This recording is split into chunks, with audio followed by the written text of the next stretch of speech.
Hello, this is the Growth League podcast. My name is Caleb Clark, and my mission for this show is pretty simple.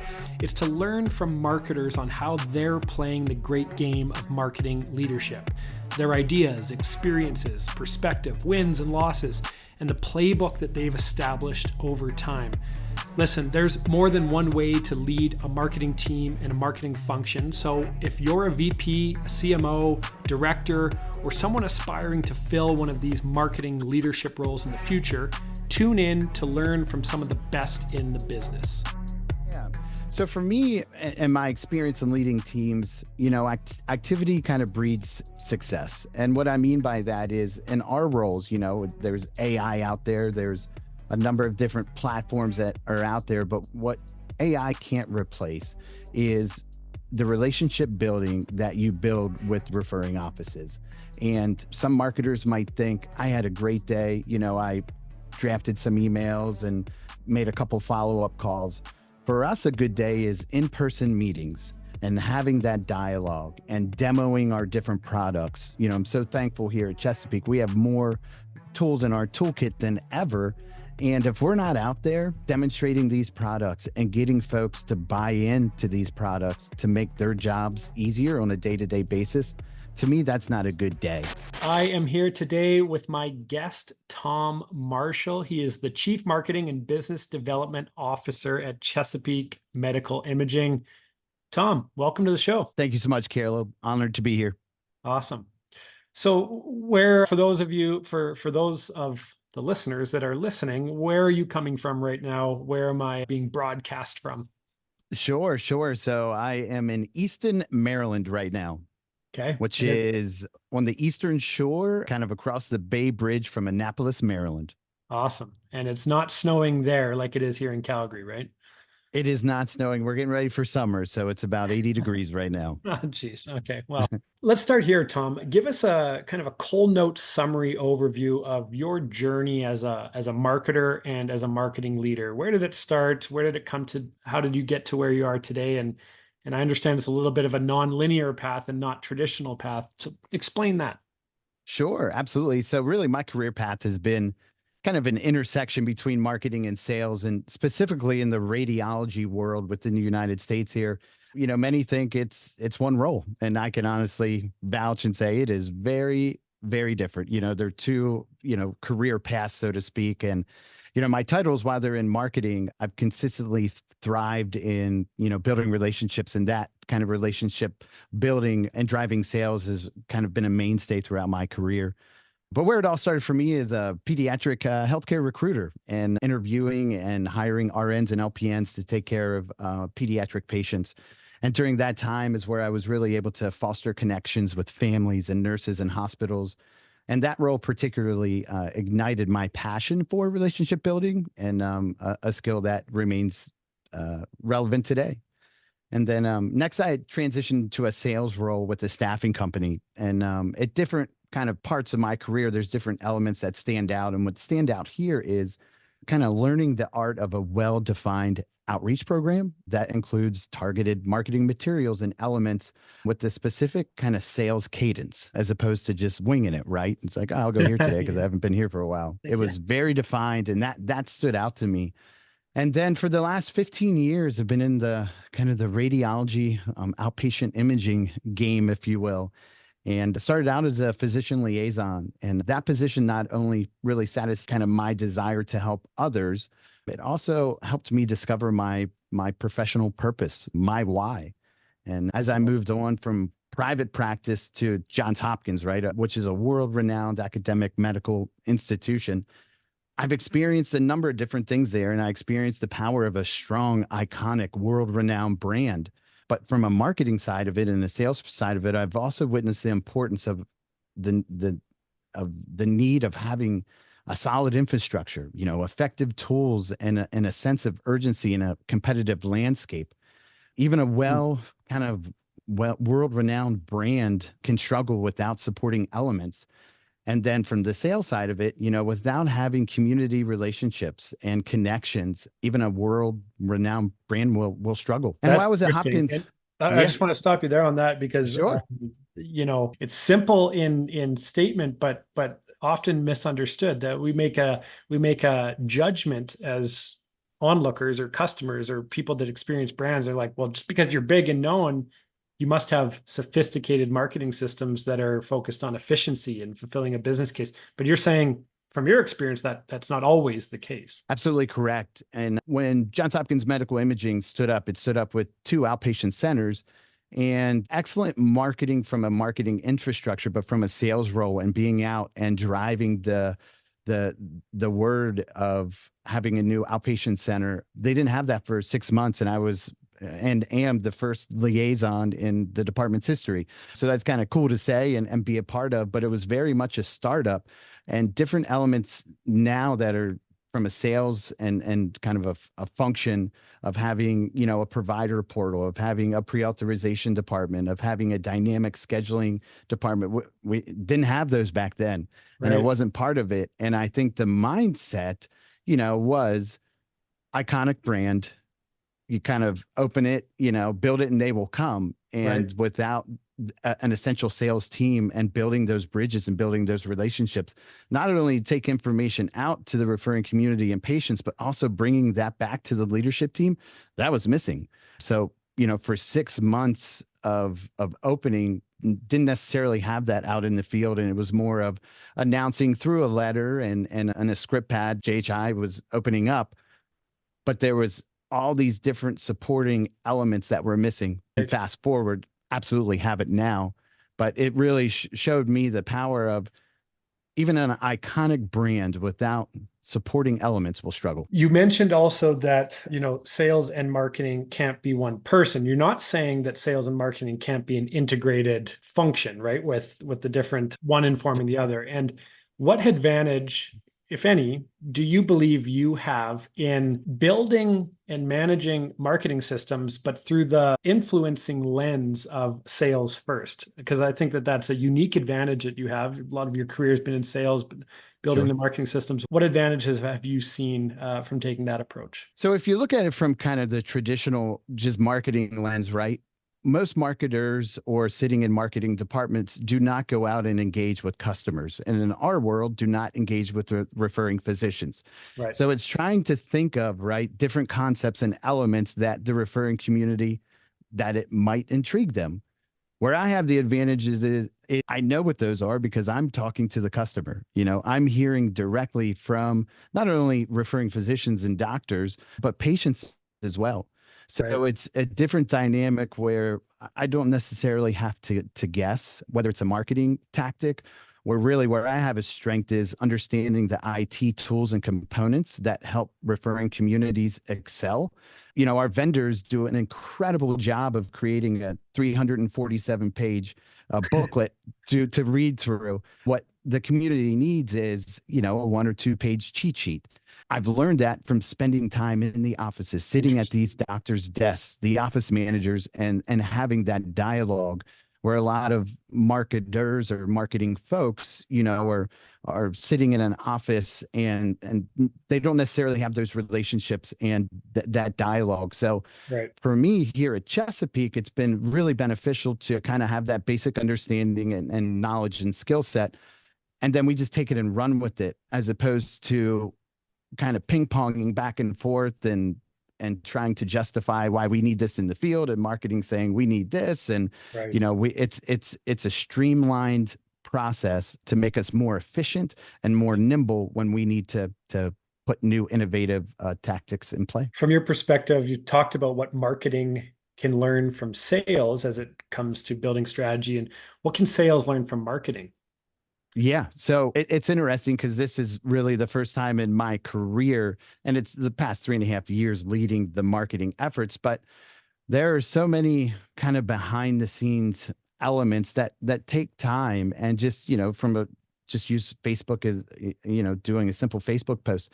It takes time and energy and thought process to get that content ready to go. creating a new marketing piece. It takes time and energy to put that together. So, as the sales and marketing folks want things yesterday, and the marketing side of it takes a different thought process and a different track. And understanding that on both sides of it, I think, and being transparent and collaborating and asking marketing for their input and marketing asking sales. I'm constantly in dialogue with our physician liaisons and operational folks. So it's really information that's being shared and gathered on a consistent basis. But to Right. answer your question, it takes time to put a plan together, and it takes time to be innovative, and To a as point, opposed right? to I just guess what you're right. saying too is that like it takes time, certainly, but it can take a lot less time if we're orienting what we do to the main problems that folks are experiencing, which we're built to solve. And if you have that intimate sort of touch point at the in the grass level of understanding what are the problems that are these folks are dealing with, what we need to be solved, could we not fast track some of the marketing strategy and Sure. execution? Yeah. Yep. Right. Yep. That's And interesting. that's where specifically here at Chesapeake now, we've been able to fast track a lot of that. It's not going to a larger kind of marketing department and kind of making your pitch, so to speak. Right. We have that understanding, and we can instead of trying to explain to the marketing folks or even outsourcing, that's a whole other discussion. But by the time we do all of that, we have that basic understanding to be able to move forward. Gotcha. How do you define the mandate placed on you and your team today? Like we all have our general understanding of what a typical mandate would look like for your role, but how do you Sure. understand the mandate as it is? Yeah, so our primary focus of the practice development team is to generate referrals that come to our 12 different locations. So, we connect with the referring community, anyone that can write a script for an MRI, a CT, an X-ray, an ultrasound, nuke med, PET CT. And in the United States here, there's a lot of competition. Our biggest competitor in many of our locations, I could throw a football and hit their building. They're Right. that close. So for us, that is first and foremost in building relationships to drive volume, to create revenue. Okay. That is the mandate. Outside of binary black and white reports that show lead volume, lead, all of these critical KPIs, how do you rely on other things that are less tangible but more gut felt to understand whether or not you did a good job that day, that week, that month? How do you define good job? Yeah. So for me and my experience in leading teams, activity kind of breeds success. And what I mean by that is in our roles, there's AI out there, there's a number of different platforms that are out there, but what AI can't replace is the relationship building that you build with referring offices. And some marketers might think I had a great day, I drafted some emails and made a couple follow-up calls. For us, a good day is in-person meetings and having that dialogue and demoing our different products. I'm so thankful here at Chesapeake. We have more tools in our toolkit than ever. And if we're not out there demonstrating these products and getting folks to buy into these products to make their jobs easier on a day-to-day basis, to me, that's not a good day. Right. For example, yesterday I was in Baltimore, and we had a number of different meetings, and it's, we're talking about this product and this tool and implementing and recording calls to, that's a good day. We can always look at volumes to see if we're up and down, but for me, kind of to your gut feeling question is Yeah. the more success and the more meetings that we have in activity, that's ultimately going to lead to more referrals that I've been able to kind of pinpoint historically in my career. And we're saying meetings with the end user, the buyer, the partner, not internal meetings to cycle things through and circle back on things. Amen. Yeah, Yes. send it. I'll Yes. circle back on them. That's Yep. funny. What's your top one or two or three painful marketing challenges right now? We all go through them. It's your turn to Yeah. be vulnerable and share yours. Yeah.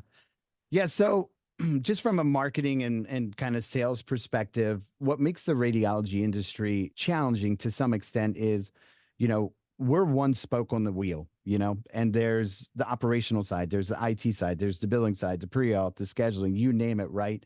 And we could potentially be the strongest spoke, but we have to trust and depend on our teammates on a daily basis. And there's going to be times where we're short staffed in one modality, or a consistent trend, not within the US, across the world right now, is a shortage within radiologists. Right. And then the pandemic kind of really propelled the concept of teleradiology to where the radiologist, want to do that role at home. And in Maryland, just to give you some perspective, for us to administer contrast, we have to have radiologists on site. So, as you can imagine, with 12 locations, that can be a challenge where by law, we have to have radiologists on site.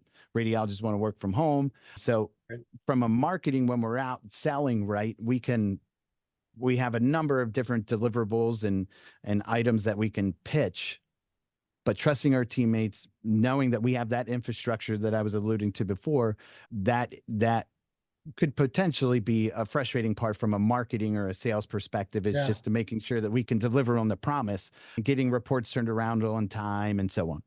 That's a great point. I was going to ask you, in a scenario like that, which I think a lot of marketing leaders have similar scenarios where they can do a 10 out of 10 job, them and their team, and Mhm. fulfilling the mandate that they're called to. They can do a 10 out of 10, but the business case doesn't get fulfilled. The business outcome doesn't get delivered. How do you manage morale drop when that thing happens, when, we're doing our thing good, but the business case isn't being solved. The results aren't there. How do you do that? Yeah. So one thing that I really pride myself on is not having marketing and sales in a silo. We might be doing a great job, but we're going to collaborate with our teammates. My role here as Chief Marketing and Business Development Officer is to collaborate with operations and our CEO and CFO, and marketing has a seat at the table. So I'm able to potentially share our concerns. As a team, we collaborate, and then we pivot, and we are nimble and can make decisions to be able to go back to our team and say, listen, you are 100% being heard, and here is what we're doing to proactively improve whatever the scenario is. And one thing I've done throughout my career, it's interesting, years ago, there's always, especially in radiology, and it's a question like, what does marketing do? What do you all do all day? And I implemented a quarterly wrap up where was able to, from a data standpoint, look into trends, who's up, who's down, and so on. In addition to that, it gives our practice development team, our provider support specialist, our physician liaisons, the opportunity to present to our CEO, our CFO, and our owner and chief operating officer. So when morale is down, right, sometimes people just want to be heard. They want to be the ones to share the information and not kind of have a stream of information up and kind of coming down. So we present, just last Friday, we presented to our leadership team. And sometimes that can check the box, right? Of I'm able to articulate and explain what's going on in my market, because what's going on in my market might be different than across the bridge on the Western Shore. But just having the ability to present and explain and to be heard. And then that just starts a whole brainstorming conversation on how we can improve, as opposed to what I've seen before is kind of marketing's in a silo. What do they do? What impact do they make? Where here it's a very inclusive and collaborative approach, and it's I do it in a tactful way as opposed to just kind of winging it. What's your playbook on the inevitable thing that can happen when there's this, we're performing, but the other group isn't performing? How do you mitigate against the risk of finger pointing and we got us covered, but how about you? It probably goes back to the sports days, Caleb. I'm a big sports guy, and it's a team first approach. It's like, if you're playing football and the quarterback has a great game, and the running back has a terrible game and missed some blocks, or the receivers dropping balls, at the end of the day, you're either winning or you're losing together. And it's part of business. And there are times where, we drop the ball and they could finger point at us. That's where I think my kind of leadership comes into play, and we will not finger point. We will not kind of call out the obvious, right? And whatever the scenario is. So it's really that kind of team first approach, and kind of an authentic approach where I don't really sugarcoat things with my team. I'm honest with them. I'm transparent with them. We collaborate. And when things are going well, they know it. If things aren't going well, we talk about it and improve. So that's kind of how I approach it. That's awesome. Yeah, if you don't nip that in the bud, it can turn into a poison, can't it? Takes on a life of Sure. its own. Yeah. As a lot of marketing leaders have internal capacity constraints. There's a mountain of things to get done, but we have limitations on what we can get done. What challenge does team capacity create for you, and how do you handle that? Yeah. So there's always every day kind of when I shut my computer down, I'm like, there's 10 more things I could be doing right now.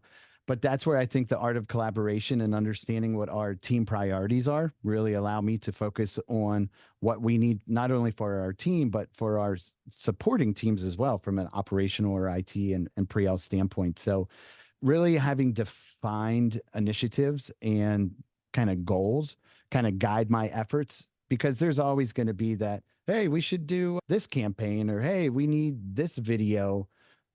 But in working with our leadership team, I know exactly where our mission is and what the vision is of on a quarterly basis, where I try not to get too bogged down with kind of the shiny object that's out there. And hey, Yeah. I just saw this on YouTube and why aren't we doing this? Or I saw this on TikTok.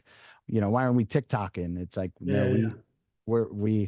our goal is to, provide the best radiology experience that we can for our patients. And here's the goals that we have in place for this quarter and kind of having that laser focus. And so, but your lever that you can impact the most to fulfill that vision and that promise to the market is it comes down to leads. Is that the main Correct. Yeah. thing that you, okay. Now tell me about the difference between a good lead and a bad lead for you guys. Yeah. So it's interesting. In healthcare, most providers, outside of some specific specialties, are going to be referring patients. Right. Most doctors are going to have to write a script for an X-ray or a CT or an MR. So going back to the staffing days, that was really, you're knocking on doors and cold calls. These are all kind of warm leads. We know doctors have to refer. So then we have to understand, is there, hospital affiliations and dynamics. And I tell people all the time, if every office was set up the same, our jobs would be so easy. So it's really understanding the dynamic of a particular office. Do they have hospital affiliations? Are they part of a larger network? And then, to your point, if we know they are a part of a hospital affiliation, for us being independently owned and no hospital affiliations, that's probably not the best lead for us. Yeah. Where we really thrive is kind of private practice groups who truly have the ability to refer patients wherever. More and more hospital systems are kind of mandating that you got to keep all the business within house, even though from a patient standpoint that might mean you might not get an appointment for a month or 2 months. And that's where patients will go outside. Kind of good leads, bad leads. It really comes down to understanding the market, understanding our competitors, and knowing the resources that we have internally to potentially sway a physician who's been predominantly referring to this radiology company to now referring to us based on the tools that we have. Gotcha. I'd like you to leave us with this. I asked my guest to leave a question for my next guest. And if there's anything that represents a pain point, a challenge, a struggle that you and your team are going through that you want to ask the next guest, who's a marketing leader of an established brand, who's in aggressive growth mode, and they have a lean internal marketing team. So similar scenario. What is a question that you'd like to leave for them? Yeah, it might be a more kind of specific question, but is the idea around videos. Just got back from a national conference and attended a session around marketing and leveraging videos for the patient experience. Not sure who your next guest will be, but if they're leveraging kind of videos within their platform, what is kind of their cadence and what is their tactical approach in putting a video together? Because there's a number of different outlets that we could potentially go, and it's an area that I have an interest in and want to expand, but it's kind of getting over that hurdle of the bandwidth and creation and so on. So that would be my question. Okay, awesome. Last thing is, what do you do personally to keep yourself evolving, growing, improving as a leader and as a marketing and sales business development leader? Yeah, so I'm kind of a sponge for knowledge, and listening to podcasts like yours, Caleb, really learned some kind of new tricks and tricks from the hosts that you've had on. And, I'm a part of a Radiology Business Management Association, which is a phenomenal group across the United States, and really learned, so much information over the years from the different liaisons and marketers and sales reps that are out there. So that's kind of an outlet of information that I've always tap into. Then Chesapeake's part of another organization called Strategic Radiology, which is a group of small kind of privately owned radiology companies as well, where we can kind of share notes and so on. So it's really nice to have those outlets to be able to say, hey, this is what we're seeing in Maryland. What are you seeing in Texas? Or what are you seeing in California? So that's been a great resource for me. That's awesome. Hey, if you're not growing, you're dying, right? So That's right. Absolutely. well, I loved a few things that you talked about. First is that, just reiterating the fact that sales and marketing need to be joined at the hip. It doesn't need to be one person, but it needs to be one team. You need Yep. to define what success or what the game is that we're playing together, not play separate games. You need to understand that when you're in a scenario where you're adding value and hitting your KPIs, but someone else isn't, hey, one team wins together, one team loses together. I love that you're able to bring in your sports background and the unique advantage you have to kind of looking at business through that lens. And so I really appreciate for you sharing the way you're playing the game, the journey you've experienced so far, and that it's not, you haven't had it all figured out. There's room for growth and there's room for learning and engaging in that. And so I appreciate it. Thank you. Thank you so much, Caleb, for the time. And I love that you refer to this, as a game, because in my world with, taking care of patients in healthcare, it's certainly not a game, but it is a game on how you put all the pieces together. So thank you That's so right. much. You bet. Everyone, my guest, Tom Marshall. Appreciate it.